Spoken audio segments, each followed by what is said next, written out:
sur France Maghreb 2.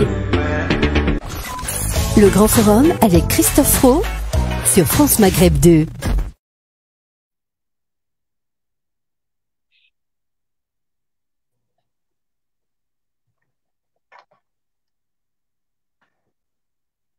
Qu'on m'entende, c'est très mal parti. Ah, voilà.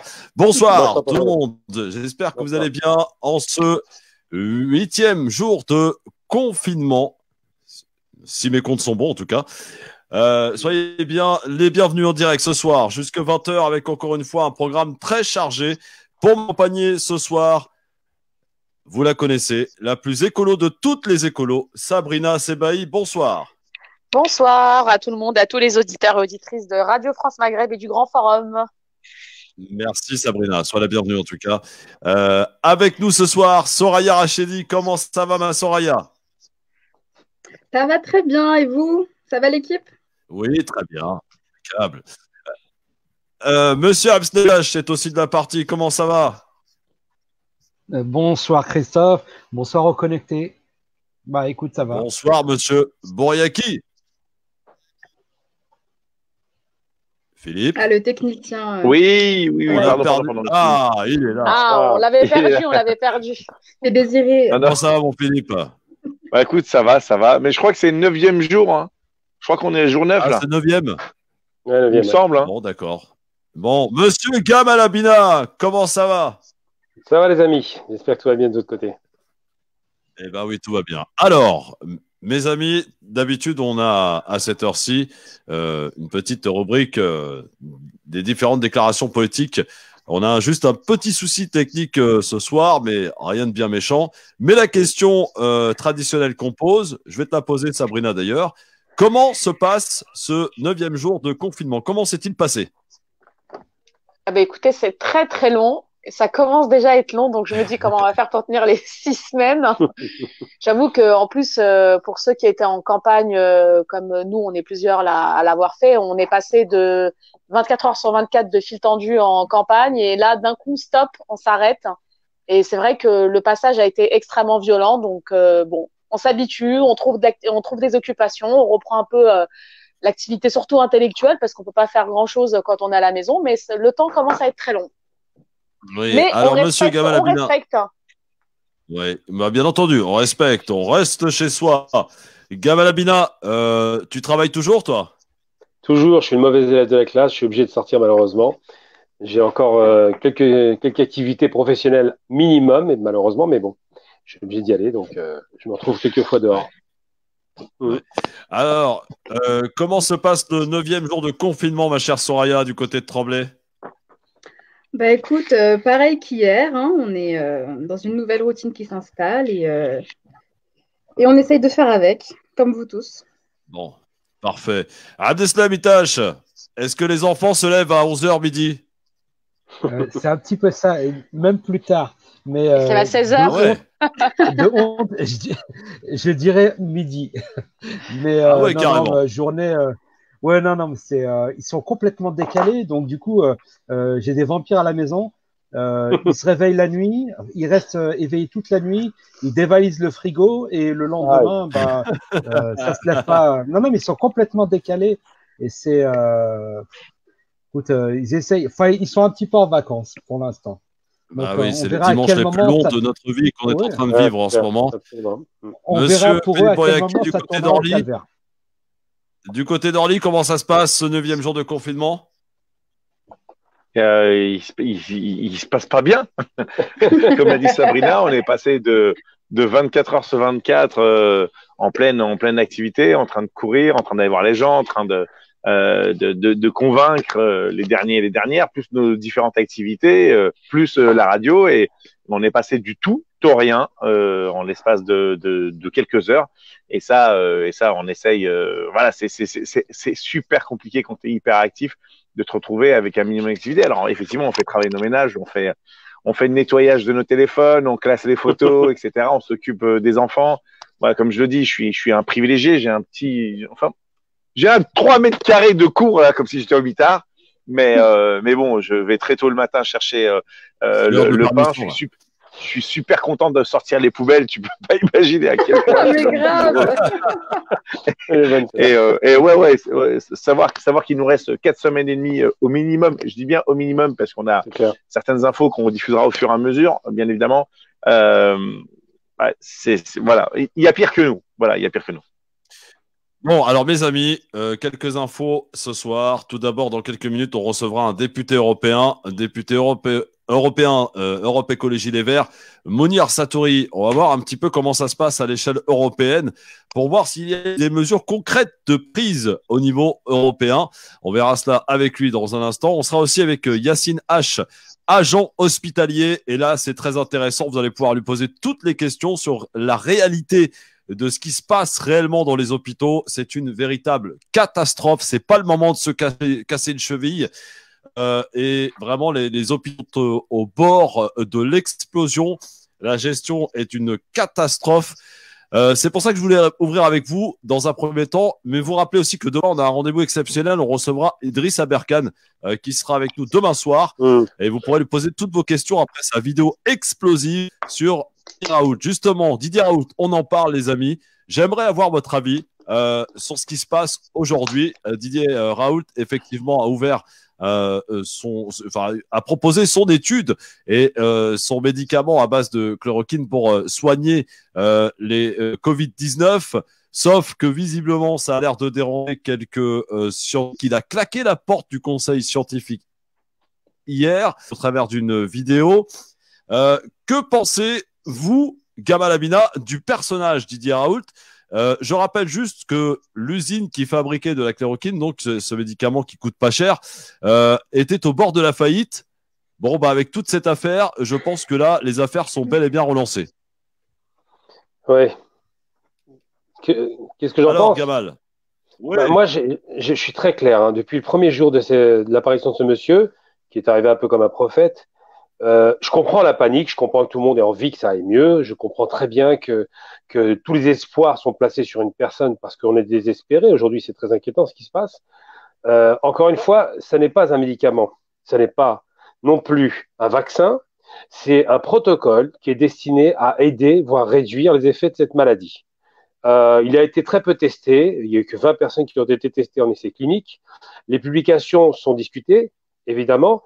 Et le problème, c'est pas de savoir si M. Raoult dit vrai ou faux. Le problème, c'est de savoir pourquoi est-ce que c'est affirmé comme étant une sorte de molécule, enfin de protocole, de médicament miracle qui pourrait endiguer la maladie. Si c'est le cas, ça se met immédiatement en place au niveau mondial. Si c'est pas le cas, et on va pas tomber dans le théorie du complot, pourquoi tout le monde serait contre lui? C'est là la question que je me pose. Alors, je comprends qu'on place ses espoirs dans un nouveau produit, sauf que ce qui a vaincu le virus en Chine, ça n'est pas ce produit. Ce qui a vaincu le virus, c'est la mise en confinement de toute la population. Immédiatement, ils ont utilisé des méthodes très fortes militaires à la chinoise. Ils ont tout de suite sélectionné les gens sains des gens malades. Ils ont fait un tri. Et ces gens ont été traités par tout un tas de médicaments combinés, d'ailleurs, parce que c'est des médicaments qu'on combine, qui ont permis d'endiguer la maladie au bout de 2 mois, avec des méthodes radicales. Et surtout, ils ont nettoyé les rues de façon permanente, de telle sorte que le virus soit éradiqué. En France, le problème qui se pose, c'est qu'on n'a pas les moyens et qu'on cherche un miracle. Moi, je suis contre les miracles.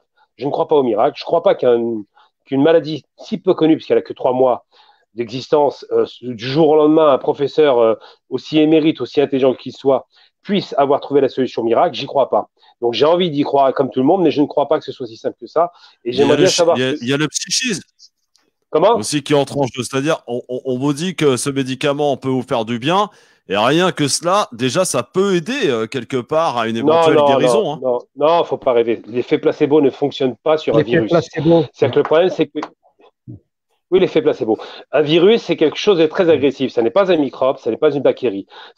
On sait que, par exemple, le sida est un virus. On sait que les virus, les portées virales sur le métabolisme sont très puissantes et peuvent détruire effectivement ou tuer, comme on constate actuellement, les gens les plus faibles. Là, on parle de problème, c'est le nouveau SRAS. En fin de compte, c'est un SRAS qui a évolué, qui a muté. Depuis 2003, il existe ce virus, 2002-2003. Maintenant, il est très agressif et ils ne savent pas comment l'endiguer. La question de savoir si on a le moral, évidemment, dans n'importe quelle maladie, quand on a le moral, ça aide. Mais le problème d'un virus, c'est qu'il n'attend pas qu'on ait le moral. Il tape très fort et il tue au bout de 15 jours quasiment. Donc, je veux bien tout entendre, je veux bien croire que des gens misent beaucoup sur lui. On a le droit de croire que c'est une possibilité, mais ne croyez surtout pas que c'est un médicament, ça n'est pas le cas. C'est un moyen, comme d'autres, qui sont mis en place pour soigner. En Chine, ils n'ont pas du tout utilisé ça. Et ils ont soigné 70% des patients qui avaient un métabolisme solide. Donc, ce qu'il faut se poser comme question. Oui. Pardon, mais aujourd'hui, on a quand même l'impression que ce monsieur est venu mettre à mal le gâteau qui était partagé entre quelques laboratoires bien riches qui veulent se faire un nom et récupérer beaucoup d'argent. En fait, on a l'impression, pour faire simple, que ce soit lui ou les autres, qu'ils essaient de se partager le gâteau, tout cela sur notre dos, les amis. Ben évidemment, mais je vais dire, juste pour répondre très vite. L'argument qu'on nous met dessus, c'est de dire c'est un professeur, c'est un scientifique extrêmement, un virologue extrêmement talentueux et reconnu. D'accord, sauf que un chercheur, ce n'est pas un trouveur. Je donne cette formule pour dire quoi? 40 ans pour trouver enfin apparemment une solution pour le sida. Ça vient de tomber la semaine dernière. 40 ans, il a fallu, avec tous les meilleurs scientifiques et virologues du monde. Donc, c'est pas parce qu'il y en a un qui est excellent qu'il a la solution. Ça, c'est pas l'argument. L'argument, c'est est-ce que cette solution qu'il propose a été testée cliniquement sur un échantillon représentatif de la population d'au moins 200 à 1000 personnes. Ça n'a pas été fait. Non, pourquoi ça n'est pas personnes. Oui, mais pourquoi 75% ont été soignés. Et donc, 25% de décès, comme en Chine, sans ce protocole. Non, mais Gabal, aucun médicament n'offre une fiabilité à 100%. Ça, c'est pas, mais faut pas se tromper. Christophe, c'est pas un médicament. C'est un traitement. C'est une sorte de traitement pour réduire les effets de la maladie et augmenter les chances pour une personne qui la porte de développer ses défenses immunitaires. Ensuite, moi, je veux bien tout entendre. Encore une fois, il y a une chose qui est certaine dans cette affaire. Le traitement de l'État par rapport à la population est calamiteux. J'ai dit il y a 2 mois à France Maghreb 2, chez vous-même, j'ai dit, dès que l'avion qui est arrivé de Chine le 20 janvier, j'ai dit ça une semaine après son arrivée, dès que cet avion est arrivé, ça a posé question. Comment se fait-il qu'on n'ait pas appliqué le principe sacro-saint, principe de précaution? Comment se fait-il qu'Agnès Buzyn, qui aujourd'hui nous sort des larmes de crocodile, n'ait pas appliqué un principe simple pour éviter la catastrophe? Une semaine après son arrivée, c'est pire encore, c'est pratiquement criminel, je l'ai dit à l'époque, je le répète. Comment on peut accepter une telle prise de risque? Je pense que la réponse, elle ne va pas chercher bien loin. Le mépris que les Occidentaux ont eu de la Chine en 2002, 2003 par rapport au SRAS s'est reproduit à nouveau. Ils se sont dit, bon, les Chinois nous font leur petit numéro entre eux, ça ne va pas avoir d'impact sur le reste du monde, le business sera préservé. Aujourd'hui, ni business, ni sécurité pour la population, et pire encore, la Chine fabrique tout, la France fabrique rien. On n'est même pas capable de donner à la population des masques. On n'est même pas capable de donner, je parle bien de donner, pas de vendre, hein, de donner à la population des gants. On n'est même pas capable de nettoyer les rues, comme l'a fait le maire de Suresnes. C'est un des rares maires qui a eu au moins l'honnêteté de le faire. Cannes aujourd'hui. Oui, Cannes aujourd'hui, un peu tard. On n'est même pas capable d'avoir des machines, des respirateurs en quantité suffisante, ni même suffisamment de lits pour récupérer les personnes qui sont en train de mourir.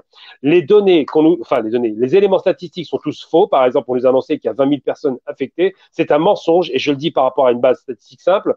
À l'Assemblée, il y a eu 4 personnes infectées, ça veut dire 0,70% de l'Assemblée, qui représente 577 députés. Donc, on peut estimer qu'en France, il y a à peu près 4 à 500 000 personnes infectées. Gabal, garde-en un peu dans ta besace, s'il te plaît. Et pour répondre à ta question, Sabrina, effectivement, attends, juste pour répondre, effectivement, il y a une affaire de gros sous avec les laboratoires, c'est vrai. Il ne faut pas le perdre de vue. C'est un business qui va naître. Est-ce que c'est une histoire de gros sous, là, dans cette histoire? Didier Raoult, quelle est ton approche par rapport à ce personnage? Je suis un peu comme Gamal, c'est-à-dire que c'est vrai qu'il n'y a pas d'étude qui a été faite à grande échelle, donc c'est très difficile aujourd'hui de savoir la réalité du traitement, s'il fonctionne ou pas, en sachant que c'est pas vraiment un traitement. Il nous explique que tout simplement il diminue la charge virale, donc finalement ça permet juste d'éviter de contaminer encore plus de personnes, alors qu'aujourd'hui on sait bien qu'on est en termes de chiffres, on est très en dessous de la réalité, et surtout ça met surtout en évidence la faillite de ce gouvernement face à la gestion de cette crise, puisqu'on a des informations contradictoires toutes les 24 heures quasiment qui tombent. Cette histoire de masque, le fait qu'il n'y ait pas de dépistage généralisé par rapport à la population, le fait qu'il n'y ait pas un confinement ciblé aussi des personnes qui sont malades, on l'a vu en Chine, c'est ce qui a fonctionné. Alors nous, on préfère ne pas regarder effectivement ce qui a marché, et on a pensé qu'on était meilleur que tout le monde et que de toute façon ce virus ne toucherait pas et qu'on serait pas impacté. On a laissé la population face à ce drame qui est en train de se produire, parce qu'aujourd'hui on parle beaucoup des décès dans les hôpitaux par rapport à ce virus, mais par exemple on met de côté les EHPAD, les maisons de retraite, toutes ces personnes âgées qui sont oubliées aujourd'hui, et je parle même pas des policiers à qui on demande de pas porter de masque, des caissières, enfin des infirmières, des médecins, tous ceux qui travaillent aujourd'hui et qui hier encore étaient considérés comme des privilégiés par ce gouvernement et qui ont tapé dans les retraites, et qui aujourd'hui ce sont eux qui sont en train de sauver le pays, parce qu'ils permettent de mettre en lien finalement et de continuer sur le service minimum qui est l'alimentation, la sécurité et tout ce qui va bien, et surtout la santé au niveau de l'État. Et c'est vrai que ce professeur, il arrive un peu, moi je dirais, c'est un peu comme un cheveu sur la soupe pour ce gouvernement, parce que non seulement il le met dans le comité scientifique, puis finalement c'est plutôt un électron libre, donc il décide de claquer la porte. Son test, il le fait sur 24 patients, mais moi je rejoins assez Gamal, c'est-à-dire qu'il y a 75% des patients qui sont plus porteurs, mais comme partout en fait, c'est les chiffres qui nous reviennent de partout, dans tous les pays où le virus fait des ravages, c'est à peu près les chiffres qu'on a, c'est 20% de personnes qui sont très impactées, dont 2% de manière, enfin voilà, il y a des décès, et 80% de la population, ils ont quasiment très peu de séquelles finalement de ce virus. Donc aujourd'hui, oui, moi je pense que les gens se rabattent surtout sur ça parce qu'il y a un espoir, mais moi je tiens surtout à souligner la différence de traitement qui existe aujourd'hui, parce que quand on voit le maire de Nice qui annonce sur Twitter que lui se traite à la chloroquine et qu'il appelle le ministère de la Santé, ça ne répond pas. Donc, il passe directement par Sanofi pour faire livrer les hôpitaux de Nice. Donc, il se sépare complètement de l'État et il décide de gérer en direct sa région, en tout cas pour la ville de Nice. Et en fait, on a des gens qui sont testés, on ne sait pas pourquoi, et tout le reste de la population française qui n'est absolument pas testée aujourd'hui. Et on part du principe que ce n'est plus la peine de les tester. Alors, parce que sûrement, qu'en fait, il y a tellement de personnes qui sont déjà contaminées qu'aujourd'hui, tester, en fait, ça n'aurait plus de sens. Mais moi, je reste persuadée qu'il faut absolument tester, généraliser les tests pour séparer les personnes qui sont contaminées des autres. Parce que sinon, ça va être de pire en pire. Et malheureusement, le scénario catastrophe de l'Italie et de l'Espagne risque de se produire en France. Alors, Sabrina, merci pour ton avis bien tranché pour le coup. Soraya, je pense que tu es un peu plus mesuré, toi. Tu es un peu plus fan de Didier Raoult. J'attends mon tour depuis tout à l'heure. On est en interaction, les amis, et je salue les gens qui nous regardent et qui commentent. Pour la plupart, vous disent bonjour. Auria qui nous dit l'espoir fait vivre. Vous commentez, partagez, likez, les amis. C'est le grand forum, c'est en direct chaque soir. On est là en ce 9e jour. Oui, Pierre, merci. C'est bien le 9e jour de confinement aujourd'hui. Soraya, Didier Raoult. Alors déjà, je voulais apporter une petite précision, Christophe, quand tu as dit, tu sais, l'article a été publié par Les Échos, comme quoi il aurait claqué la porte et que moi-même j'ai partagé comme article. Donc le professeur Raoult aurait démenti ça. Apparemment, il aurait juste quitté la réunion, juste. Donc je ne sais pas comment interpréter ce démenti, mais en tout cas, il n'aurait pas quitté. Il a claqué la porte. Apparemment, non, ce serait une surinterprétation des Échos, ça. Apparemment, ce serait une fake news et lui aurait démenti cette information. En gros, il n'a pas quitté le conseil scientifique, il serait juste parti parce qu'il avait des choses à faire ou je ne sais pas quoi. Enfin bref, c'est juste la petite. On salue Anna qui nous rejoint là. Salut Anna. Salut Anna. Je voulais revenir sur ce que disait Gamal, qui précisait que ce n'était pas un médicament. Alors pour moi, c'est un médicament, parce que si on revient sur la définition de ce que c'est un médicament, c'est toute substance ou composition présentée comme possédant des propriétés curatives ou préventives à l'égard des maladies humaines ou animales, blablabla. Bla, bla, bla, bla. Donc c'est un médicament, cette substance. Premièrement. Deuxièmement, c'est un médicament comme tout. Effectivement, oui, comme tout médicament. Bonsoir Anna. Bonsoir Anna. Bonsoir. Alors vas-y Soraya, continue. C'est un médicament qui a des effets négatifs, etc., comme tout autre médicament. Donc il est dangereux pour la santé en automédication surtout. Enfin, il y a des gens, dès qu'ils ont entendu le docteur Raoult dire foncez sur la chloroquine, et il l'a dit. Donc je trouve que c'est un peu irresponsable de sa part parce qu'une de ses premières vidéos, il disait allez vite chercher de la chloroquine, il n'y en aura bientôt plus. Donc ça, c'est un peu irresponsable de sa part parce qu'en automédication, c'est hyper dangereux si on est en surdose ou quelque chose comme ça. Autre chose, je ne pense pas que ce médicament soit un médicament miraculeux. Et je ne pense pas que l'échantillon, ce soit que 24 personnes, dans le sens où il y a déjà… Oui, non, c'est 24 personnes en France, mais il a été testé. Non, il a fait une publication. C'est sa publication, 24 personnes. Non, non, je ne contredis pas cette information. Je dis juste que ce n'est pas juste sur cet échantillon que ce médicament a fait ses preuves. C'est ça que je suis en train de dire. Lui, lorsqu'il a été interrogé sur ce médicament, il a répondu « On attend l'avis des Chinois ». Et c'est les Chinois qui ont proposé la chloroquine comme médication et comme médication par rapport au Covid-19. Et donc, j'aimerais qu'on arrête de dire que c'est lui. Oui, mais les Chinois, ils n'ont pas donné de chiffres. Les Chinois n'ont pas donné de chiffres, justement. Ils n'ont pas donné de chiffres. Ils n'ont pas donné de chiffres, mais ils l'ont utilisé. Donc, on ne peut pas dire que c'est juste sur un échantillon de 24 personnes.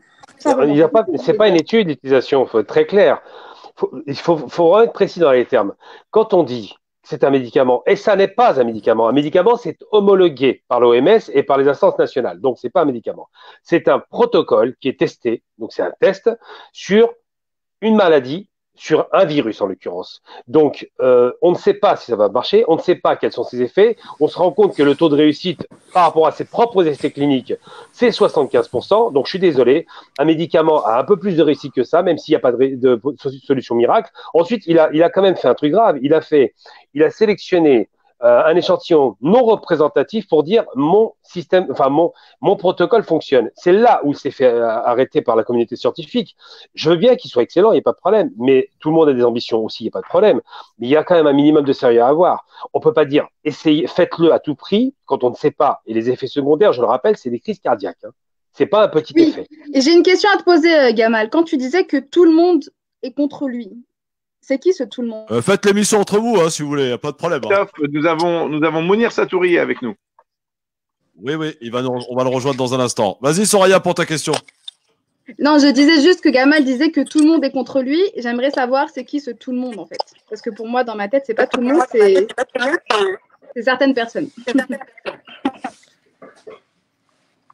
Gamal. J'ai pas entendu. Ah, et on a perdu Gamal ou quoi? Il est là, il est là. Retour. Bon, alors, réponds à la question de Soraya. J'ai pas entendu la question, je me demande c'est quoi la question. Non, je te disais que. Coupez mon retour, là. Coupez mon retour. Ouais, il y a un retour.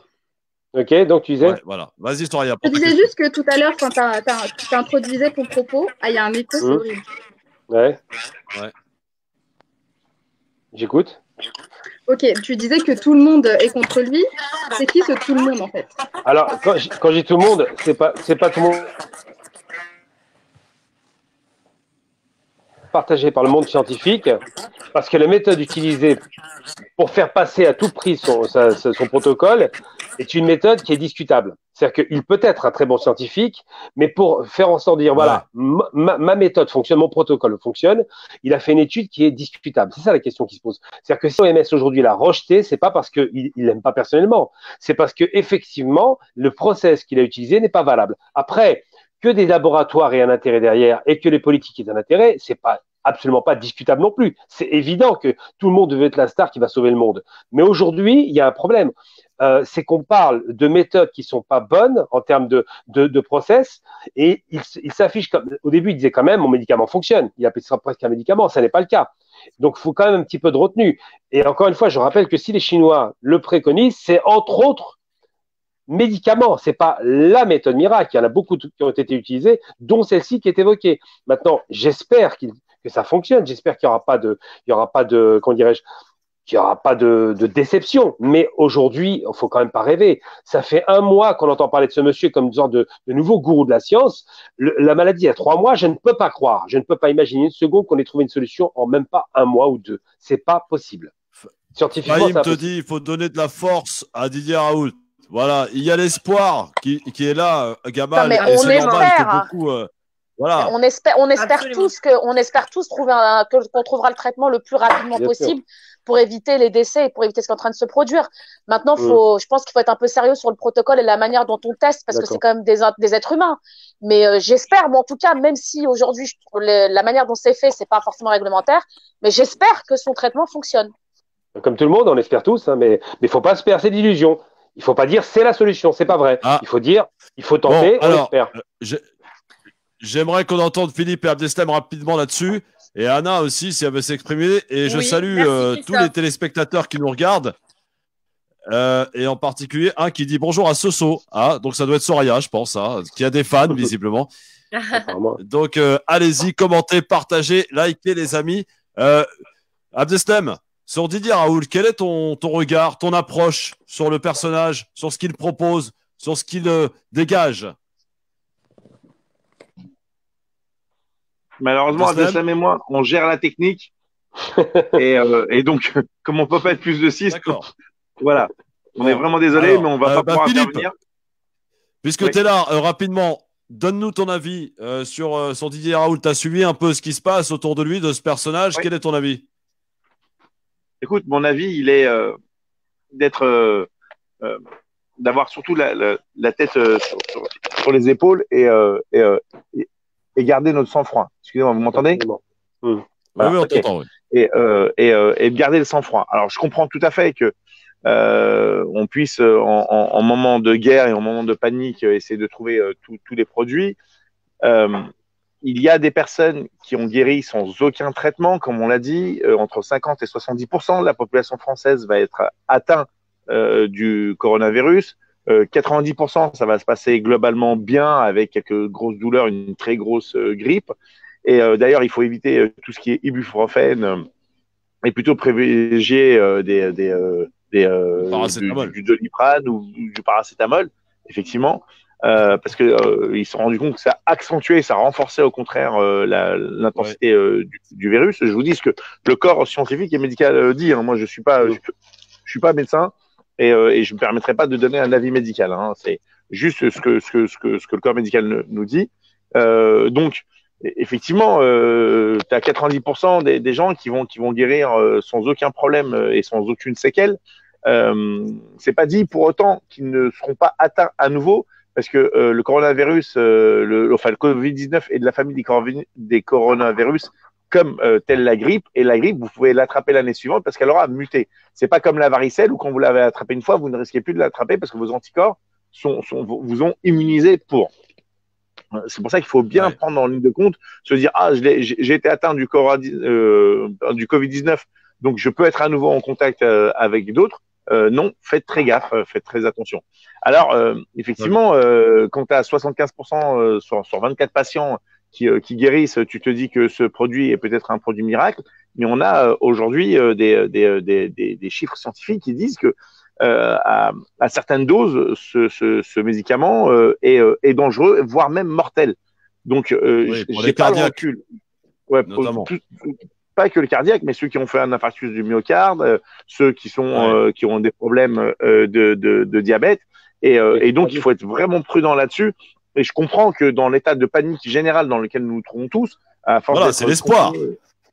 Oui, c'est un espoir, mais effectivement, Gamal l'a bien dit, en Chine, en Corée, à Taïwan, ils n'ont pas du tout utilisé ce produit et il y a eu des résultats beaucoup, stupéfiants. Donc, je sais pas, je suis vraiment partagé en train de dire, en temps de guerre, on n'a pas le temps de nettoyer les armes, mais si c'est des armes qui vont nous tuer beaucoup plus que le coronavirus, je sais pas. Franchement, je suis vraiment dubitatif là-dessus. Et alors, Soraya a besoin de soutien ce soir. En tout cas, il refuse. Soraya, il refuse. On a contacté plusieurs fois le professeur Raoult qui refuse toute interview. Et ça, c'est surprenant. Oui. Christophe, si tu me permets de rebondir sur ce que vient de dire Philippe. Bonsoir toute l'équipe, bonsoir mesdames et messieurs. Parce que bonsoir Philippe, madame. Hier a dit la même chose, beaucoup de médias ont tenté de le joindre et il refuse. C'est normal, j'ai envie de vous dire qu'il refuse après que tout le monde l'ait ignoré et attaqué. Et maintenant que le monde entier commence à parler de lui, Chine, États-Unis, c'est maintenant qu'on ouvre les yeux sur Dr Raoult. T'es contente de le joindre pour avoir son intervention? C'est un peu normal. Qu'on dise qu'il est arrogant, c'est normal qu'il soit arrogant. Il a le droit, j'ai envie de vous dire aussi, si c'est un grand scientifique et qu'il fait des choses pour l'humanité, pour sauver des vies, il a bien raison. Qui d'entre vous ne connaît pas des personnes dans son entourage ou ailleurs qui sont arrogants juste parce qu'ils ont acheté une petite voiture où ils portent un joli Mon costard. chien est arrogant parfois. Voilà. Et il a bien raison, Lupo, parce qu'il a tout notre amour. Voilà. Et puis, docteur Raoult, il faut savoir quelque chose. Et ce sont des personnes qui le connaissent personnellement qui m'ont informé de ça.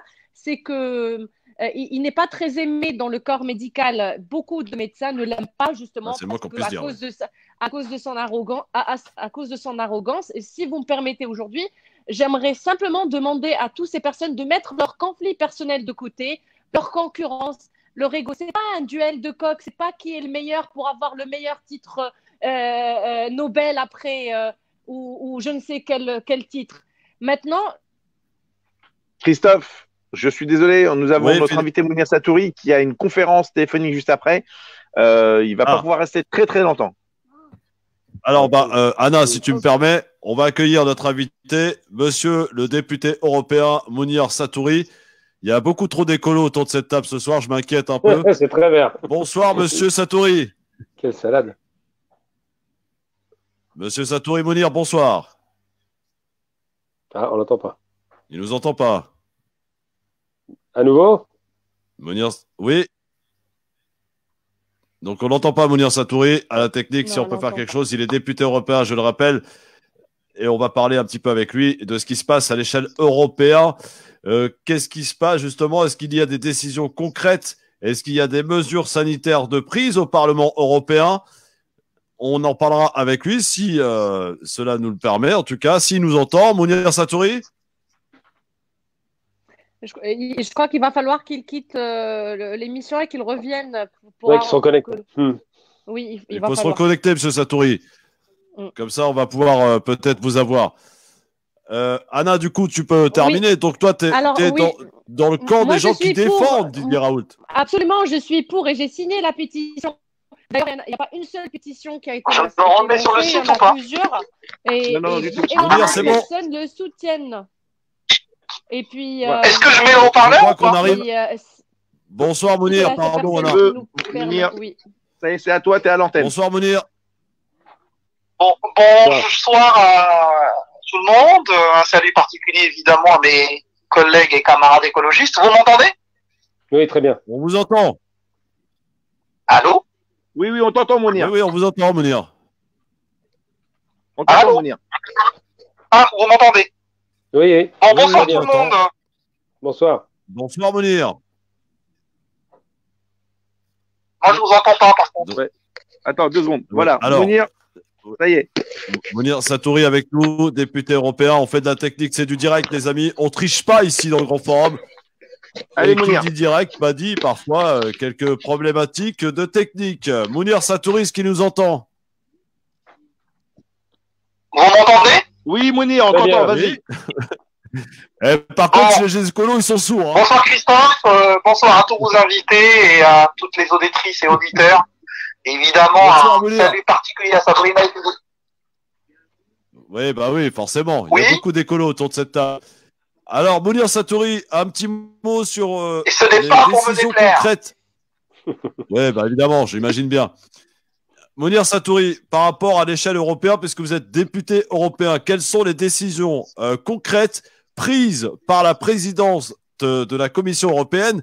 On a l'impression qu'elle dort un peu sur ses lauriers, que la santé ne fait plus partie de ses priorités. Dites-nous et rassurez-nous en matière d'annonces européennes concrètes, qu'est-ce qui se passe? Bon, d'abord, je pense que vous le savez, et la santé n'est pas une compétence européenne, c'est pas une compétence communautaire. On a remarqué. Jusqu'à maintenant, les États ont souhaité que la santé soit et reste une compétence nationale. Évidemment que cette crise qui va changer plein de choses, je pense moi qu'à la sortie de cette crise, rien ne sera comme avant.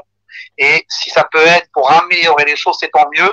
Ce n'est pas possible que les grandes questions sanitaires ne soient pas une compétence intégrée européenne. Et c'est pas possible que la solidarité entre les États, je pense particulièrement à l'Italie et particulièrement à l'Espagne, ce n'est pas normal que la solidarité ne se soit pas mise en place très vite. Et donc, à un moment ou à un autre, il faut aussi qu'on rediscute des compétences européennes et la santé et les crises sanitaires, et on va en vivre plein, devront rentrer dans le giron des compétences européennes. Et l'Europe est compétente sur la question économique, sur la question financière. Demain aura lieu une session plénière du Parlement européen. On assistera avec un mode particulier, contrairement à l'habitude.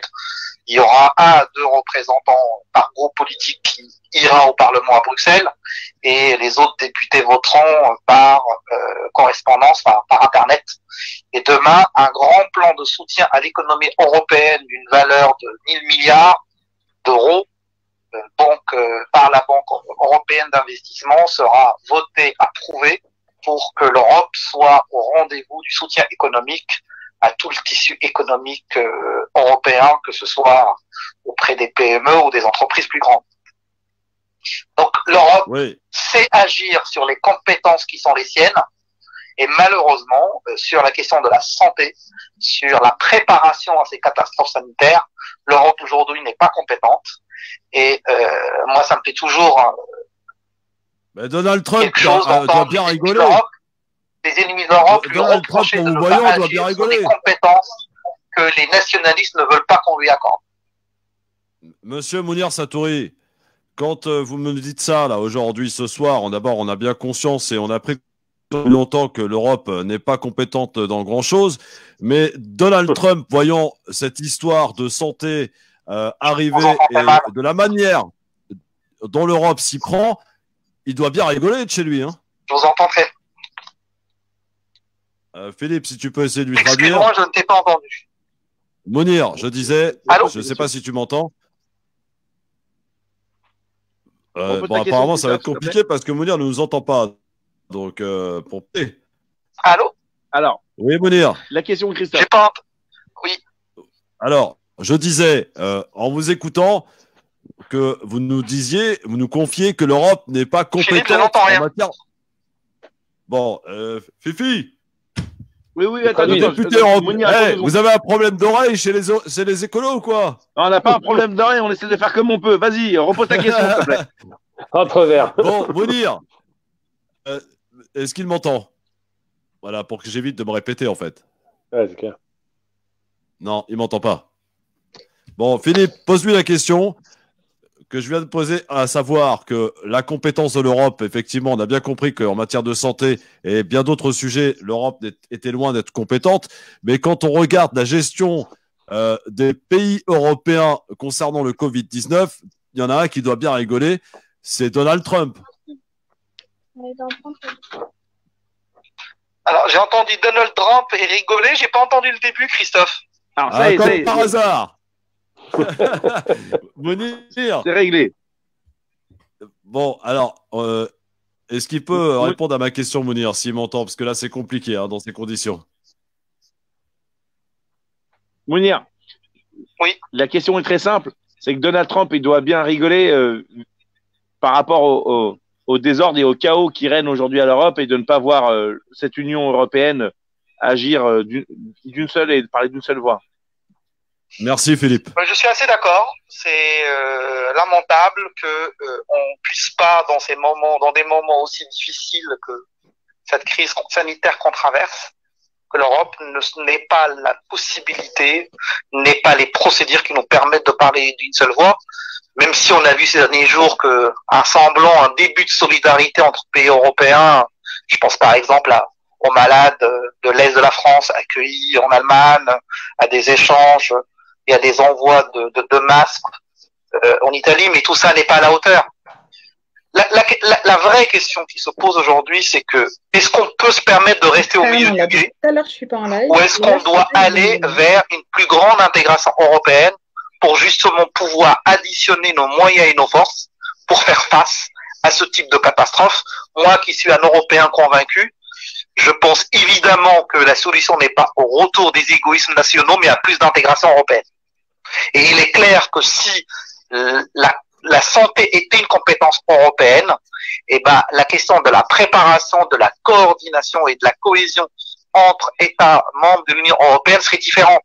Et donc moi, je continuerai à plaider pour que les compétences de l'Union européenne s'élargissent, évidemment sous contrôle démocratique et sous le contrôle du Parlement européen qui représente les peuples, mais on ne peut plus se permettre de rester au milieu du gué.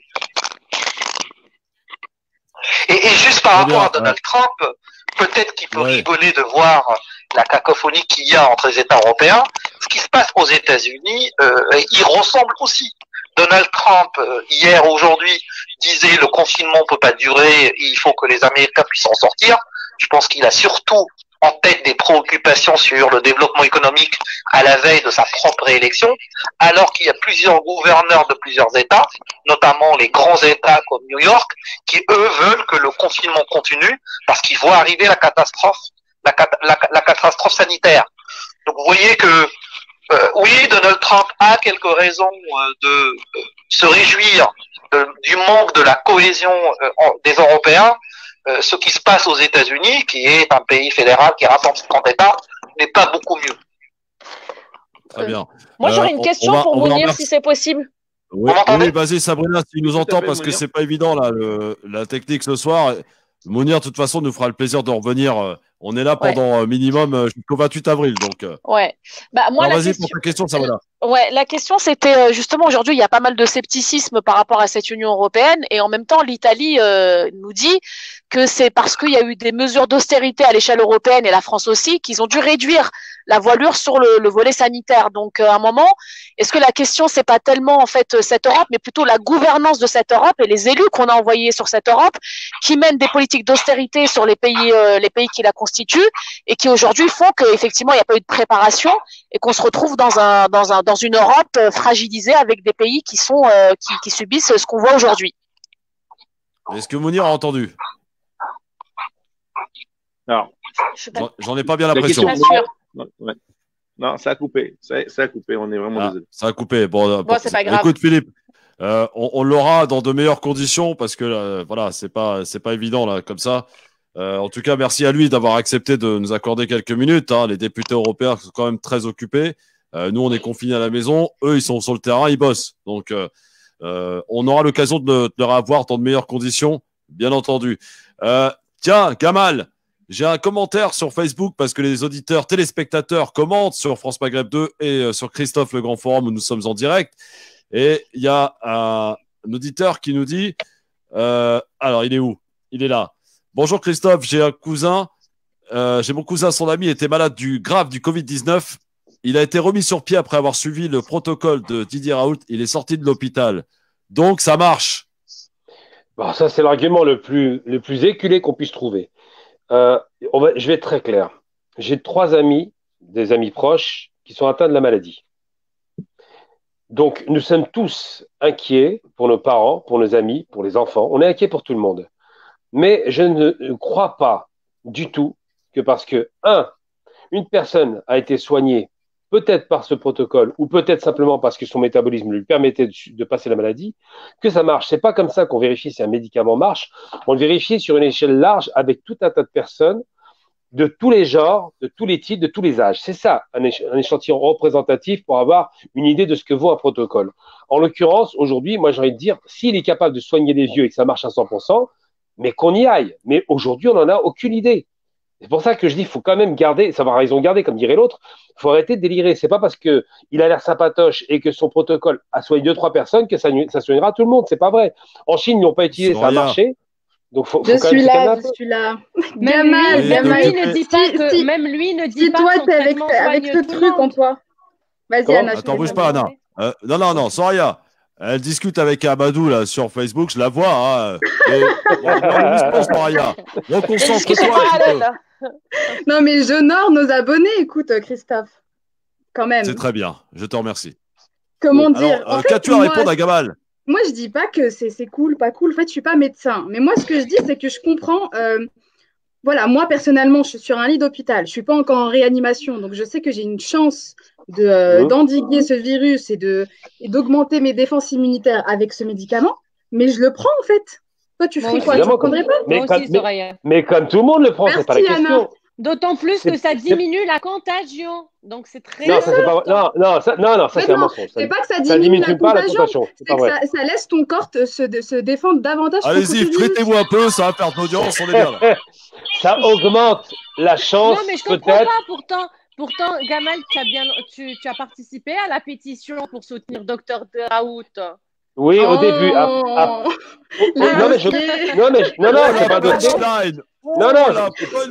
Non, c'est pas un dossier. Non, au début, quand je l'entendais parler et qu'il avait encore un discours modéré, ok, mais quand il a commencé à être péremptoire en disant ça marche, là, j'ai pas apprécié. Après, je me suis renseigné pour savoir pourquoi tout cet engouement qui ressemble presque à, on dirait un gourou, le gars. On a l'impression qu'il faut pas y toucher. La preuve, là, on est en train de discuter. Je vois les messages qui défilent. On a l'impression qu'on touche à l'enfer, mais à leur mère. C'est ça, Gamal. C'est les gens qui le gouroutisent. Non, mais c'est ça, c'est les gens qui le gouroutisent. C'est les gens qui le sacralisent. C'est pas normal, il faut se calmer un peu. C'est pas normal. Bah, en fait, si, c'est normal parce qu'il a fait naître un espoir à des milliers de personnes qui sont aujourd'hui sur des lits d'hôpital. Donc, je suis désolée, c'est tout à fait normal. L'humain, c'est normal, mais c'est pas objectif. On est d'accord. C'est normal parce que c'est un effet groupe, mais c'est pas objectif. Je vais vous donner un exemple très concret. Un exemple très concret, vous allez comprendre où je veux en venir. À l'époque, on nous parlait des thérapies géniques. C'était soi-disant, il y a 20 ans, soi-disant le miracle qui devait soigner les gens des cancers. Il y a 20 ans, on parlait de thérapie génique. Ça n'a pas marché. Mais par contre, les médias, il y a plein régime. Ça marche.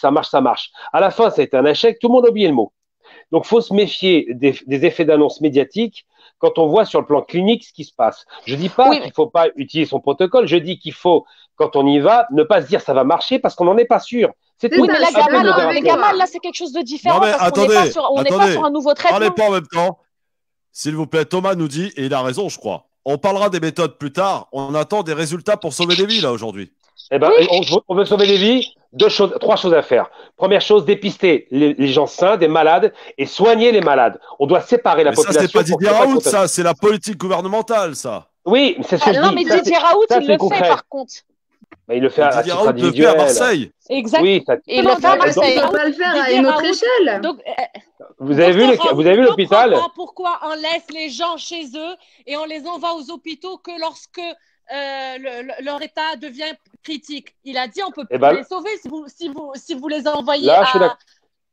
Voilà. Mais ça, elle a raison, Anna. Dépister tout le monde. Je comprends pas pourquoi on ne dépiste pas. Mais on dépiste pas. Vous voulez la réponse? Je voulais vous informer, s'il vous plaît. Est-ce que vous avez entendu parler du test de dépistage qui existe maintenant ailleurs qu'en France? Il n'est pas ici en France, mais à Dubaï, etc. Il commence à apparaître. Il ressemble à une sorte de test de grossesse. C'est un truc en plastique, comme le test de grossesse. Et puis, on m'a un plus ou un moins, quelque chose comme ça. Et apparemment, c'est un test de dépistage du coronavirus. Ça a commencé à apparaître et puis des célébrités ont commencé. Oui. Tu veux une réponse? Je vais vous donner la réponse simple. Il y a 3 choses. La première, la France ne fabrique plus rien. Ils ne savent pas fabriquer les masques, ils ne savent pas fabriquer les gants, ils ne savent même pas fabriquer des respirateurs. Ils font plus, c'est les Chinois qui font tout. Deuxième réponse, voilà, il faut 6 à 8 semaines pour qu'un bateau puisse acheminer ça. Deuxième réponse, c'est une question de gros sous. Ça coûte cher. Aujourd'hui, on a dégainé de l'argent pour les entreprises. 1000 milliards du côté de l'Europe et 3 à 600 milliards du côté de la France. Aujourd'hui, les accords de Maastricht, les traités de convergence ont volé en éclats. Tout le monde est d'accord pour surendetter les États pour faire face. Donc la guerre est déclarée économique. La guerre sanitaire n'a pas été déclarée. La guerre sanitaire, c'est que tous les maires de toutes les villes nettoient les villes, qu'ils les désinfectent. La guerre sanitaire, c'est que tout le monde ait immédiatement 250 millions de masques. C'est le minimum qu'il faut pour tenir 2 semaines. La guerre sanitaire, c'est de dépister les malades et de les soigner pour les isoler. Parce que tant que la population, il y a à peu près 4 à 500 000 personnes malades en France, c'est une estimation basse, tant que la population est mélangée avec des malades, la contagion va continuer. C'est ça la réalité. Et aujourd'hui, les autorités en sont incapables, tout simplement. Et tu sais, merci d'être avec nous en direct sur Facebook, France Pagato. Vous pouvez commenter, répondre à tout ce que vous entendez, évidemment. Et en direct, vous commentez, les commentaires apparaissent à l'écran. N'hésitez pas à tacler un peu Gamal, Sabrina, Soraya, Anna, Philips, Abdeslam. Ils sont là et profitez de cet espace de liberté pour vous faire entendre, messieurs, dames. Je salue tous ceux qui nous ont salués, qui disent bonjour, qui nous encouragent. Merci à tous de nous suivre chaque soir depuis le début de ce confinement en ce 9e jour. Je précise et rappelle que vous pouvez suivre toute l'actualité de ce Covid-19 et de tout ce qui est autour sur tous nos réseaux, sur France Maghreb 2, Facebook, Twitter, Instagram, le site aussi www.francemaghreb2.fr. Et vous pouvez aussi écouter la radio, bien sûr, parce que la radio, elle est là, elle existe, hein, plus que jamais, avec des infos toutes les heures, de 4 heures à minuit, les amis. Et on va tâcher de trouver la solution pour que aussi, à la radio, les auditrices, auditeurs peuvent nous entendre. Notre échange très instructif, intéressant, comme à chaque fois dans cette émission, où la liberté, vous l'avez remarqué, évidemment, est invitée cordialement à s'exprimer chaque soir. Alors, est-ce que notre deuxième invité est là, Yacine H? C'est intéressant. Oui. Bonsoir Yacine. Bonsoir. Vous êtes agent hospitalier et on a hâte de vous entendre parce que on a beaucoup de questions à vous poser sur ce qui se passe dans les hôpitaux aujourd'hui. Vous travaillez, sans dire où évidemment, quelle est votre tâche précise dans le monde hospitalier aujourd'hui? Alors moi aujourd'hui ce que je fais c'est du nettoyage surtout. Tout ce qui est nettoyage de chambres, de salles communes, justement là où tous les patients sont. Ouais. Alors, quelles sont vos conditions de travail aujourd'hui depuis le début de cette crise? Nos conditions de travail aujourd'hui sont nulles. Quand je dis nulles, c'est on se bat pour avoir les masques, de protection, qui sont aujourd'hui des masques chirurgicaux, pas les masques FFP2, en sachant que tous les médecins disent que les masques chirurgicaux ne servent que quand on est contaminé et pas à nous protéger de la contamination. Normalement, on doit recevoir des surblouses, on les a toujours pas. On nous restreint sur les gants jetables, en vinyle. On nous restreint aussi sur le liquide, gel hydroalcoolique. Sur le liquide pour se nettoyer les mains. On nous restreint sur beaucoup de choses et il y a des rumeurs aussi que dans certains hôpitaux, après si je dis bien c'est des rumeurs, que le liquide est remplacé dans les flacons par de l'eau. Ah oui. Donc voilà où est-ce qu'on en est aujourd'hui. Catastrophique les amis. Est-ce qu'il y a beaucoup de personnel contaminé au Covid-19 dans votre établissement? Personnel non, parce que les patients où je travaille sont confinés. Ouais. Ils restent entre eux. Bien sûr, on a des pavillons où on a des patients contaminés. Donc, on essaye au mieux de se protéger, quoi.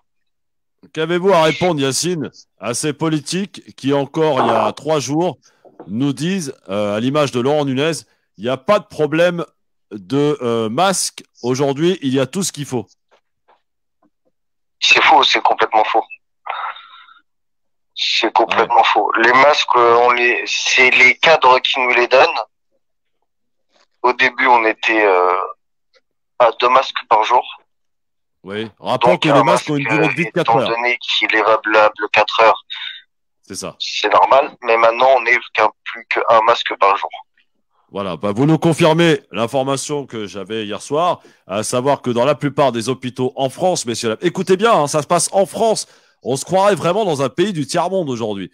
La France, aujourd'hui, demande à son personnel médical d'utiliser qu'un seul casque par service. Pour les infirmières, c'est des services de 12 heures. C'est du pire scandale. Ce qui se passe aujourd'hui. Yacine, il est là. Vous pouvez lui poser toutes vos questions, les amis, sur Facebook, France Maghreb 2, sur Facebook, Christophe Le Grand Forum. Et vous, amis chroniqueurs présents ce soir, qui veut poser une question à Yacine? Allez-y, on y va franchement, les amis. Moi, j'ai une question à poser très importante. Kamal. Est-ce qu'il y a à l'hôpital suffisamment de tests pour tester les nouveaux arrivants, les malades? Est-ce qu'il y a des tests? Ah, mais on nous dit rien personnellement. Moi, je suis juste agent de service hospitalier. On nous dit pas que on va être testé demain, quoi.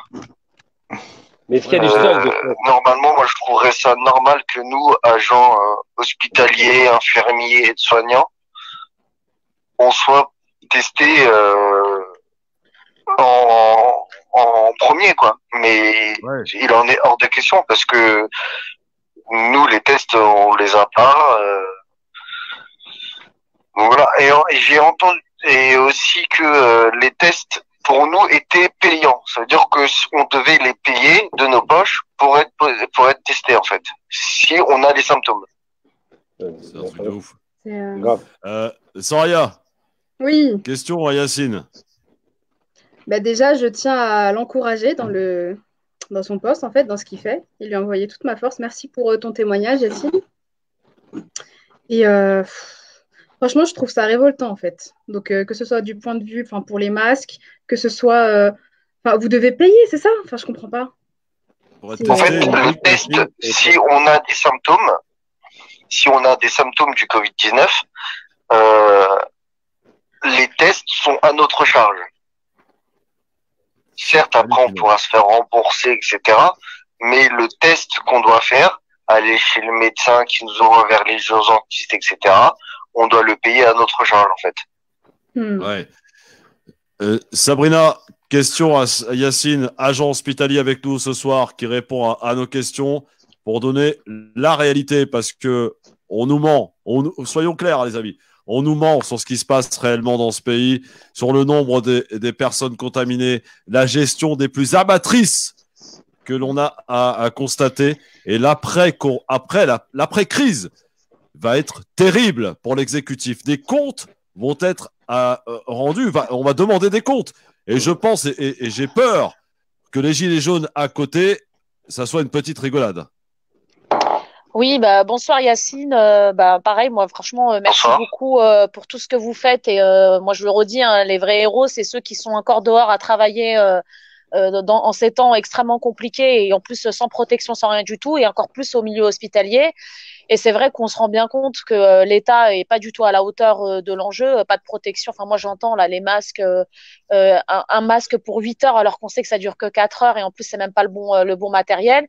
Moi, ce que j'aurais aimé savoir, c'est parce que ça fait des jours que le gouvernement nous dit que les masques vont arriver, qu'ils ont commandé des masques, etc.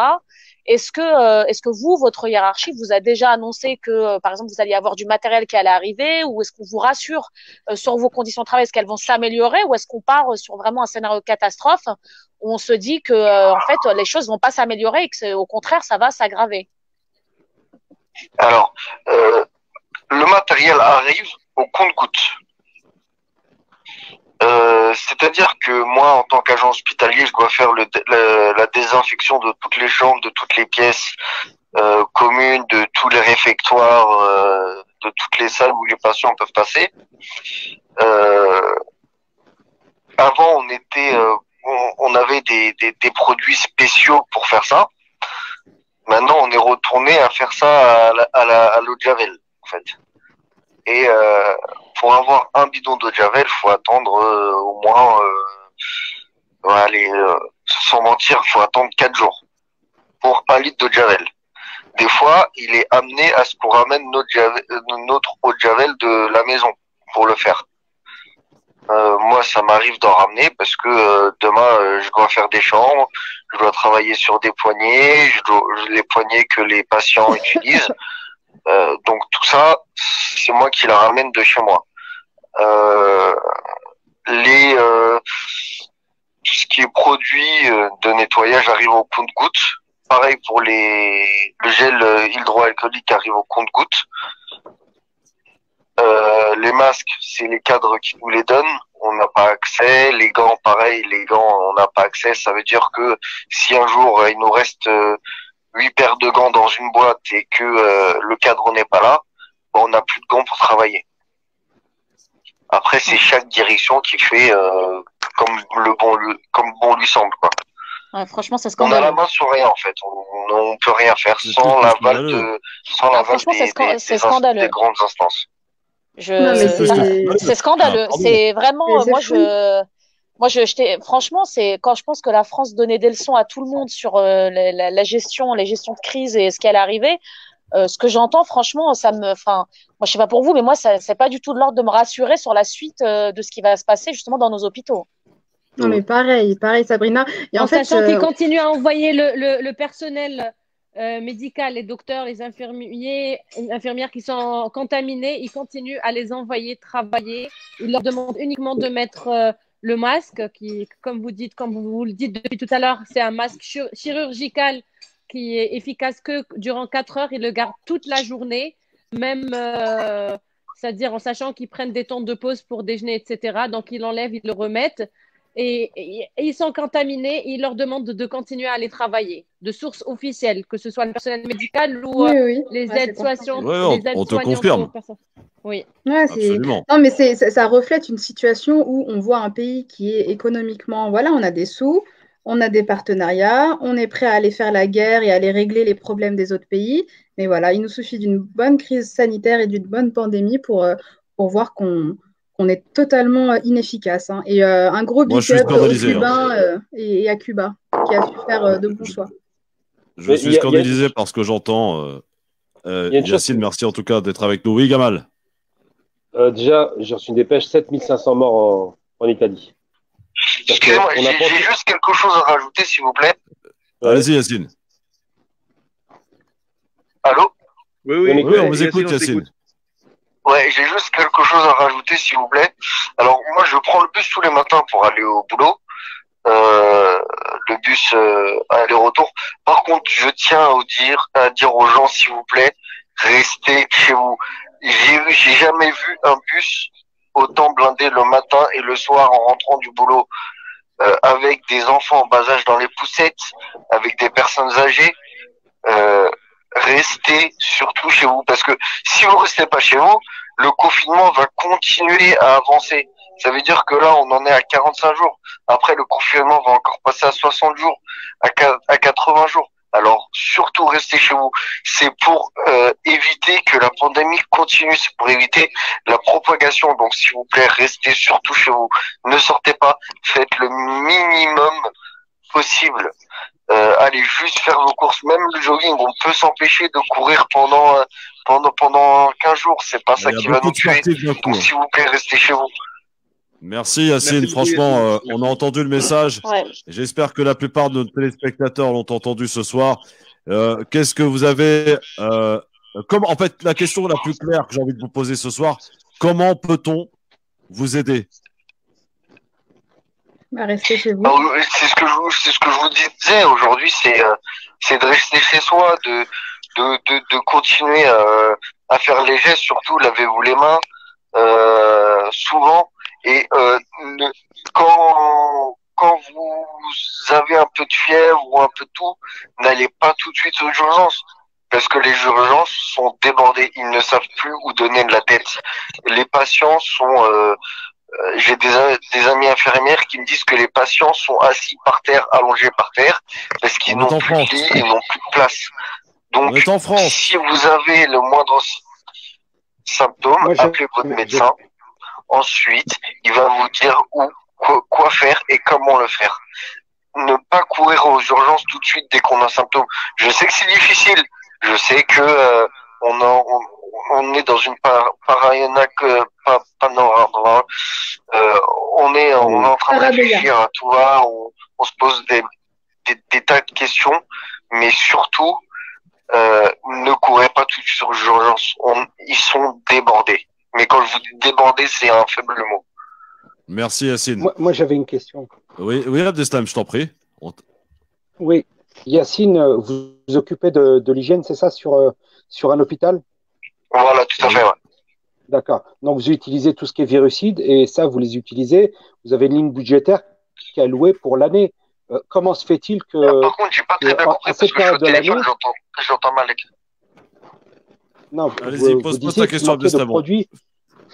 Vous disiez qu'il manquait de produits pour désinfecter, mais il y a bien une ligne budgétaire allouée au nettoyage des hôpitaux à l'année. Et je ne comprends pas qu'au mois de mars, il vous manque du produit. Ensuite, sur la question des masques, vous disiez qu'ils étaient enfermés, que lorsque le chef de service n'était pas là, il n'y avait pas possibilité de récupérer des masques. Bon, je trouve ça regrettable, mais je suis pas persuadé que ça se passe ainsi dans tous les hôpitaux. Vous voyez. Donc, lorsque vous dites par ailleurs, bon, j'ai un petit peu accumulé les questions, mais lorsque vous dites par ailleurs que à ce qui paraîtrait fait très peur. Hein. À ce qui paraîtrait, le produit hydroalcoolique serait remplacé par un produit qui ne serait pas un produit désinfectant pour les mains. Il faut faire attention avec ce type de déclaration parce qu'elles ne vont pas dans le sens que l'on voudrait à gens et leur permettre justement de ne pas être dans une psychose. Vous voyez, moi, ça, je le regrette fortement. Ensuite, sur tous les problèmes, et là, je parle globalement et nos débatteurs pourront me répondre s'ils le souhaitent. Aujourd'hui, on est dans une situation où pendant longtemps, on a supprimé des lits d'hôpitaux. Mais ça ne date pas d'il y a 3 ans. Ça fait 20 ans que c'est comme ça.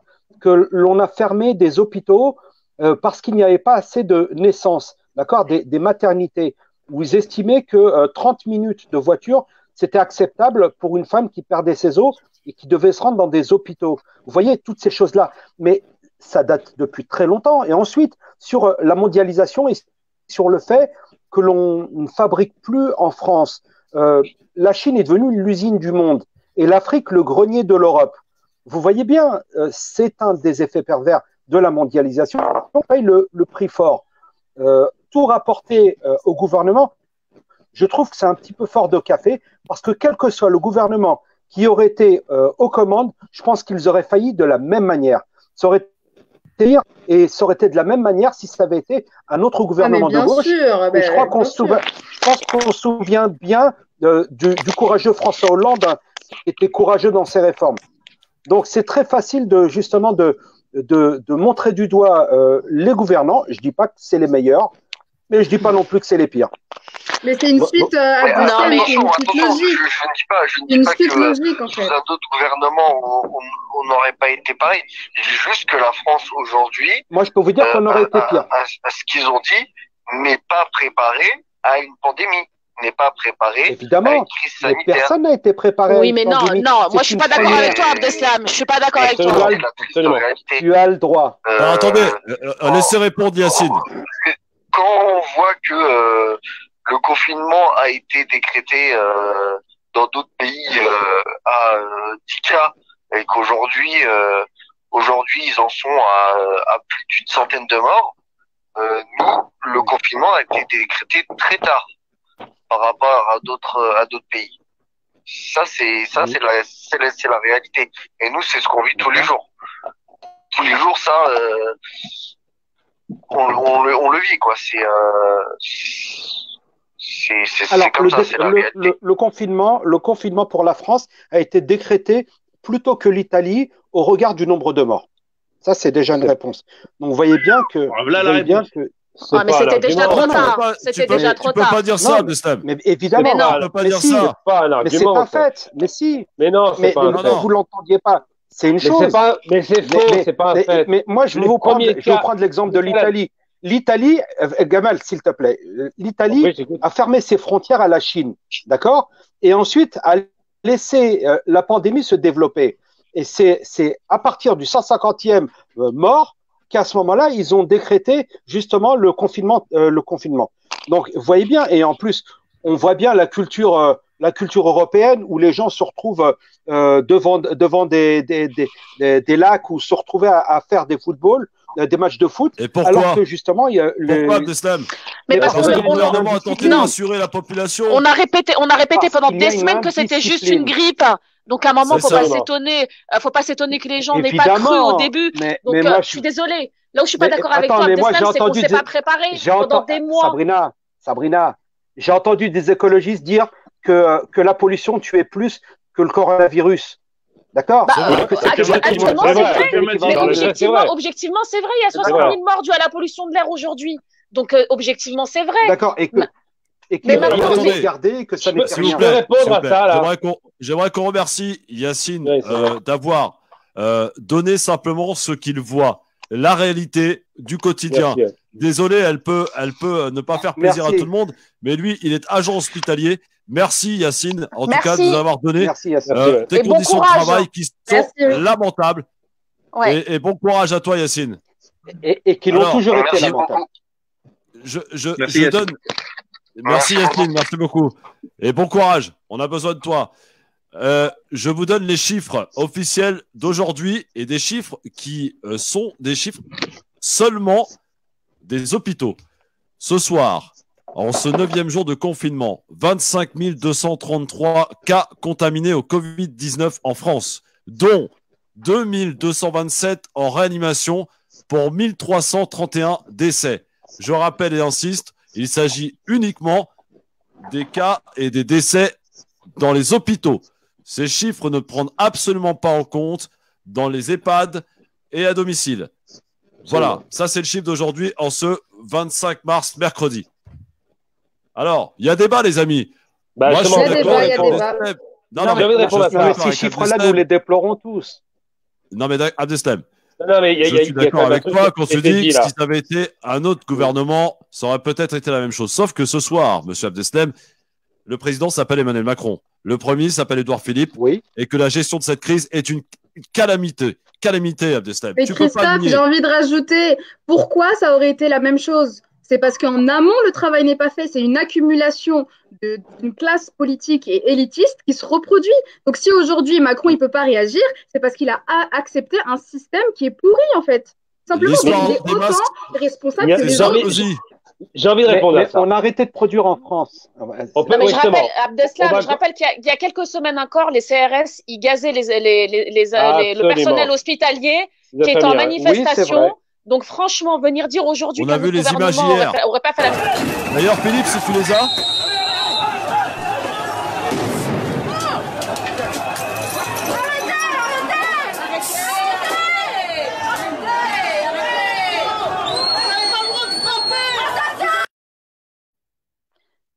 Très bon timing. C'est exactement, c'est ça la réalité. Bien placé. Attends, il faut rappeler plusieurs choses. Je suis pas du tout d'accord avec les précédents gouvernements. Dans les précédents gouvernements, avec Pasqua, par exemple, ministre de l'Intérieur, ça n'est jamais arrivé, ça. C'est pas l'argument. Maintenant, on va répondre au vrai argument. Tu viens de dire que. Laisse les papiers s'entretuer. Je peux finir avec ça. L'argument n'est pas recevable. Tu viens de dire que ce gouvernement n'a pas fait pire que les autres. Moi, je dis si. Quand la ministre de la Santé, qui je rappelle est médecin, c'est pas une imbécile, laisse rentrer un avion, Agnès Buzyn, laisse entrer un avion, et après 2 mois plus tard, quand la catastrophe démarre, ose nous dire, je savais, j'ai prévenu, on m'a pas écouté, ça c'est de l'amateurisme au mieux ou du crime au pire. Ensuite, quand on se rend compte, là où je te rejoins, effectivement, la France est désindustrialisée parce que les rapaces des hommes d'affaires et des industriels pour faire plus d'argent se sont barrés en Chine. Aujourd'hui, si Macron ne peut pas répondre, ça va être à sa décharge, même s'il est responsable. Il ne peut pas répondre parce qu'il n'en a pas les moyens. Ils ne peuvent pas fournir des camps, des masques, des blouses, parce que tout est fabriqué en Chine et qu'il faut 6 à 8 semaines pour les faire venir. Aujourd'hui, si Macron veut prendre les choses au sérieux, il doit faire une chose immédiate pour protéger sa population. Il doit affréter des avions cargo militaires pour aller récupérer le matériel qui est en Chine et le rapporter en France. Ensuite, concernant l'évolution des morts, d'abord, les chiffres officiels sont des mensonges.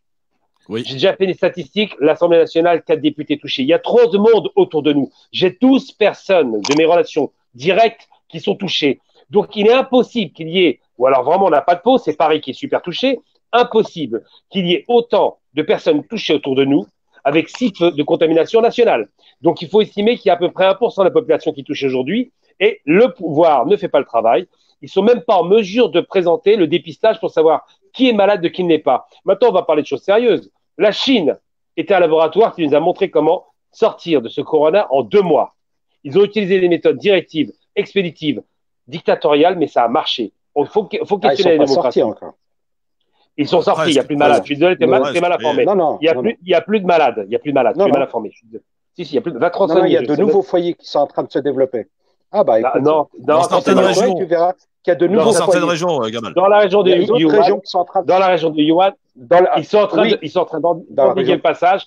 Dans Yuan, ils ont gagné. C'est ça qui est intéressant. C'est un laboratoire. Oui, maintenant, il faut être très clair. Mais quand on s'est foutu, il y a d'autres régions qui sont en train de. Oui, et ils sont en train de traiter. Mais il n'y aura pas le même problème. Quand on s'est moqué de Roselyne Bachelot à l'époque parce qu'elle avait apporté des millions de vaccins H1N1. Je rappelle que c'était aussi un virus. Tout le monde se moquait d'elle. Sauf qu'elle a appliqué un principe de base qui est un principe de précaution.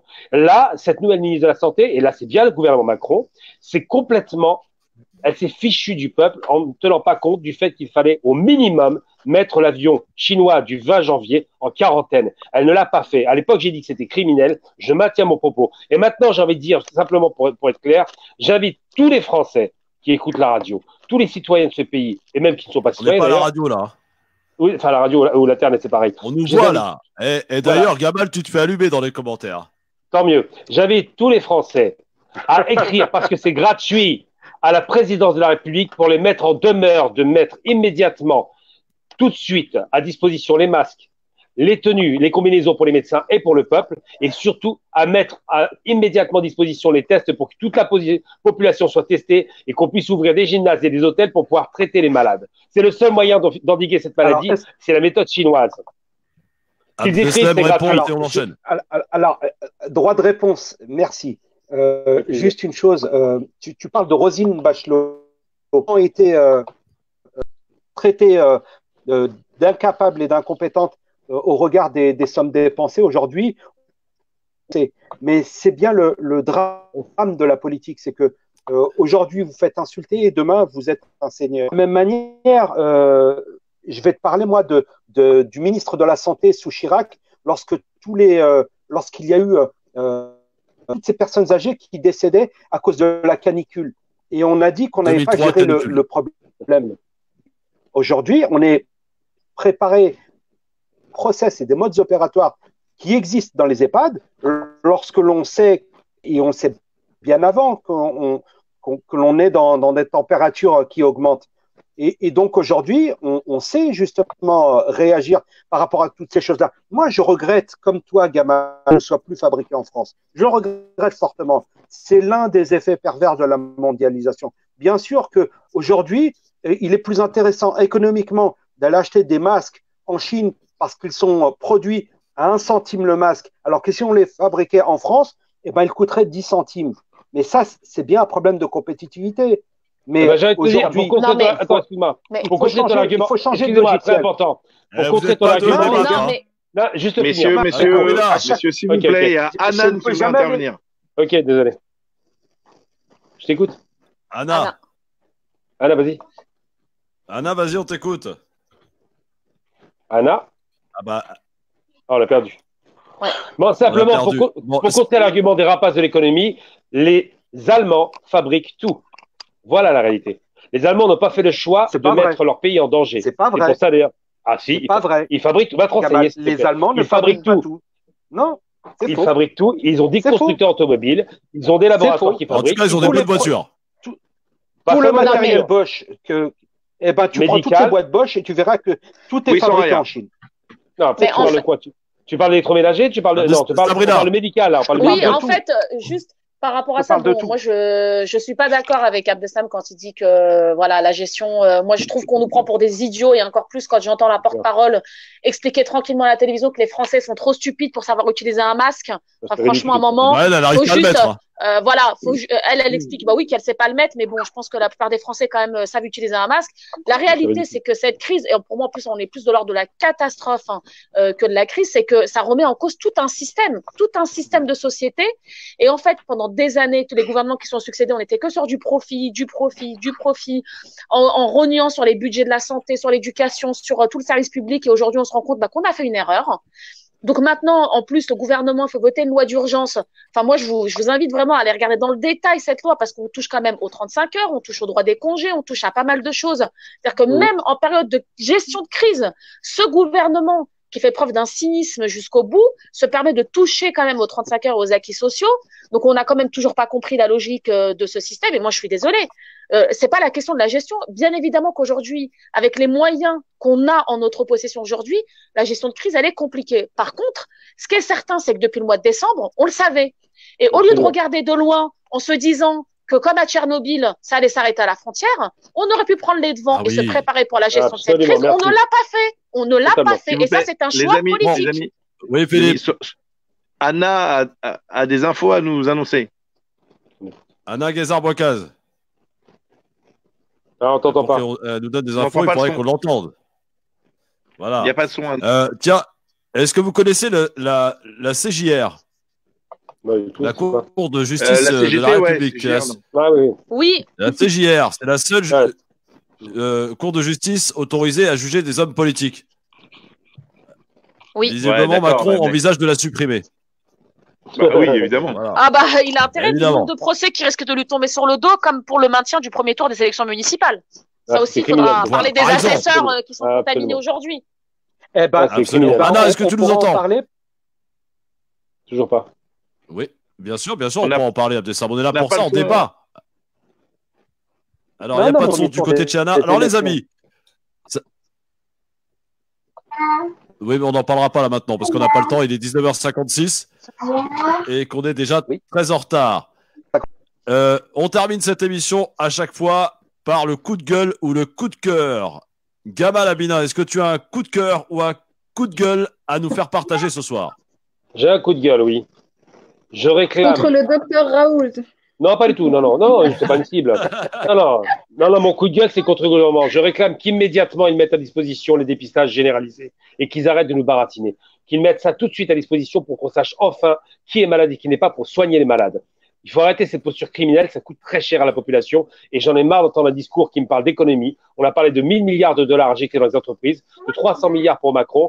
C'est pas possible de parler d'économie quand il y a une question de vie et de mort. Dis-lui. Très bien. Pour le coup de cœur, coup de gueule, pardon, Coup de gueule, coup de de gueule. Gamal Abina. Sabrina Sebaï, coup de gueule ou coup de cœur ce soir? Bah, moi, je vais faire un coup de cœur, du coup. Et ça sera vraiment pour tous ces médecins, tous ces infirmiers, infirmières, tous ces gens, des caissiers, enfin les chauffeurs de bus, tous ces gens qui sont dehors et qui gardent en fait la pêche et le sourire. Et tous ces médecins qui nous font encore des vidéos pour nous expliquer, pour prendre le temps d'expliquer aux gens qu'il faut rester chez soi. Et donc vraiment, moi, je ne peux qu'avoir un coup de cœur pour tous ces gens-là et les féliciter. Et vraiment, ce sont eux les héros aujourd'hui. Voilà. Métro fermé demain à Paris, hein. Sachez-le les amis. On ne sait pas jusqu'à quand, mais le métro sera fermé. Soraya Rachedi, coup de gueule ou coup de cœur? Ben écoute, pour embêter un peu Gamal, un gros coup de cœur au docteur Raoult et vivement qu'il ouvre son temple pour que j'aille prier. Excellent, Soraya. Abdeslam, coup de gueule ou coup de cœur ce soir? Coup de cœur pour tous les services publics qui, malgré les pandémies, continuent à nous fournir et de l'eau, toutes ces choses, toutes ces prestations qui nous permettent de continuer dans nos maisons. Et la nécessité vraiment, bon, moi je suis fonctionnaire territorial, donc on va me dire que je suis corporatiste, mais c'est pas grave. Aujourd'hui, on a plus que jamais besoin des services publics parce que ce sont les seuls qui tiennent lorsqu'il y a péril en la demeure. Très bien. Merci Abdeslam. Philippe, coup de gueule ou coup de cœur ce soir? Bah, coup de cœur, comme tu peux l'entendre, aux Orlésiens et aux Orlésiennes qui jouent le jeu parce que il est 20h et à 20h à Orly, qu'est-ce qu'on fait? On applaudit le personnel. Merci. Voilà ce qu'on fait, on fait merci. Voilà, bravo. Non. It's finally. Merci. Madame Janaudet n'a qu'à bien se tenir. Ouais. Non, mais blague à part, on a décidé à Orly, avec tous les candidats pendant cette période difficile, de ne pas polémiquer et de faire une concorde nationale et communale. Donc merci. Voilà. Merci. Voilà, on applaudit tout le personnel hospitalier à qui on fait bon courage. Alors, bon Philippe, je ne sais pas si Anna nous entend. Je suis là, je vous entends. Très bien, Anna. Très bien, Alors, donc tu avais des infos à nous communiquer, on t'écoute. Dans le LGF, mais je sais qu'on n'aura pas le temps. Maintenant, c'est fini. Je vais les laisser de côté pour les prochaines émissions, en sachant que le LGF est là tous les soirs à 18h30. Oui. Ce soir, je voudrais juste vous dire, rebondir sur l'info qui tourne en boucle sur les pages d'info, sur les chaînes d'info, notamment BFM, concernant l'EHPAD Rothschild Ils disent qu'il y a eu 16 morts, etc. L'équipe de BFM s'est présentée hier à l'établissement Rothschild et la direction a dû convoquer la police pour les renvoyer les journalistes. Et de sources officielles, les nombres de décès dans cet établissement, ça c'est un scoop pour le LGF sur Radio France Maghreb 2. Alors, le nombre de décès n'est pas de 16 personnes, pas de 16 morts, mais de 54 morts. Wow. 54 morts, contrairement à ce que annonce BFM. Très bien, merci Anna pour cette info. Sur 585 personnes.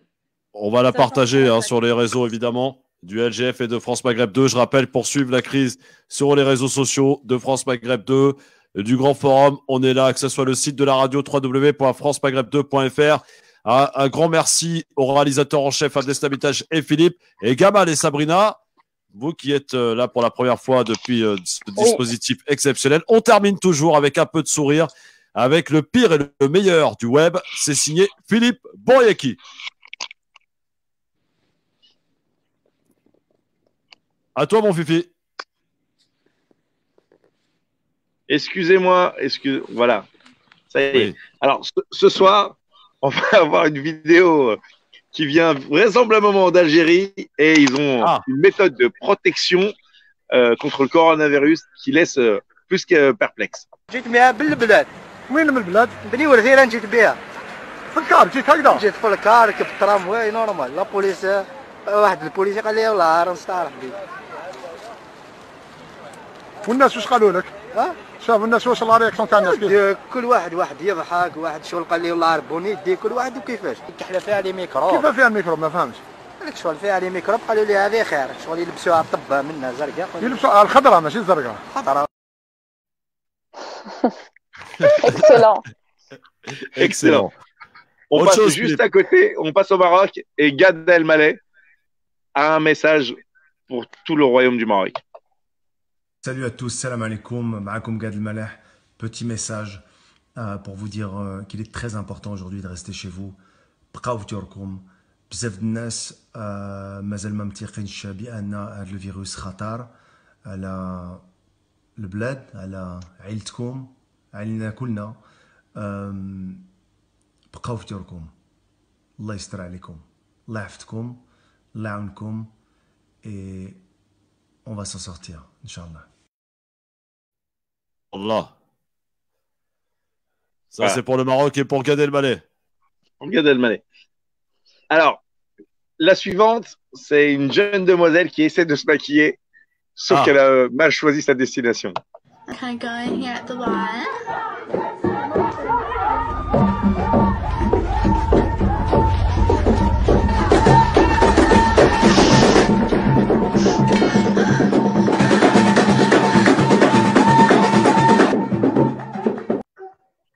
Non mais t'es grave, Philippe.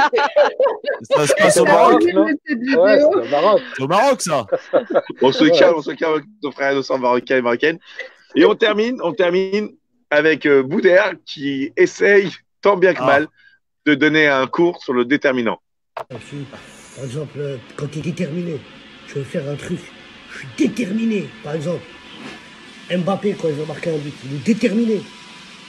Et celui qui fait la passe, c'est le déterminant. Qui donne au déterminé. Un objectif, c'est ça? Un objectif, c'est... Tu veux pas qu'on fasse des maths, là? Ouais. On fait des maths. Excellent. Ah ouais, merci, mon Philippe, pour le pire et meilleur du net. Et big up à tous les parents qui sont avec leurs enfants et qui doivent leur permettre de faire leurs devoirs et de continuer l'éducation de leurs enfants, même en cette période de confinement. Il y a France 4 qui est là tous les jours pour assurer les cours. Ouais. Le matin, oui, mais c'est pas évident, c'est super dur. Et je crois qu'il y a eu une pétition pour canoniser tous les professeurs et toutes les maîtresses. Alors, demain, on est de retour avec Driss Aberkan pour invité exceptionnel dans ce LGF demain soir. Merci encore une fois à Abdestabitash et Philippe Bouriaki qui se surtout Philippe, démènent. Surtout Philippe. Non, tous les deux, à égalité. Vous avez été au top, les gars. Merci, grâce à vous, on est là et présent avec les auditrices, avec les téléspectateurs de France Maghreb 2 et du Grand Forum. Merci de nous suivre et de continuer de partager, de liker. Merci à Gamal Abina ce soir. Tu reviens très vite, mon Gamal. Ouais, j'ai une super pote aujourd'hui, Soraya. Eh oui, on est ensemble. Bah oui. Même team. Non, mais Soraya, tu touches pas. C'est ma petite protégée. Ah ben, il n'y a aucun problème. Hein. Sabrina Sebaï, merci beaucoup, ma Sabrina. Oui, merci à on se retrouve vous. très Merci. vite. Au revoir, Sabrina. Ouais. Merci, ma Soraya. Merci à vous. Merci à toi, Christophe, Philippe, Abdeslam, Sabrina et Gamal. Ouais. Merci Anna aussi, qui était là, qui nous a fait un petit coucou et qui avait fait son émission tout à l'heure à 17h. Et merci à Anna Guézard-Boicas, Philippe Boyaki, Abdeslam Itache. Et on termine par ce message à tout le monde. Restez chez vous. Oh, j'adore, c'est bien coordonné. Bien joué.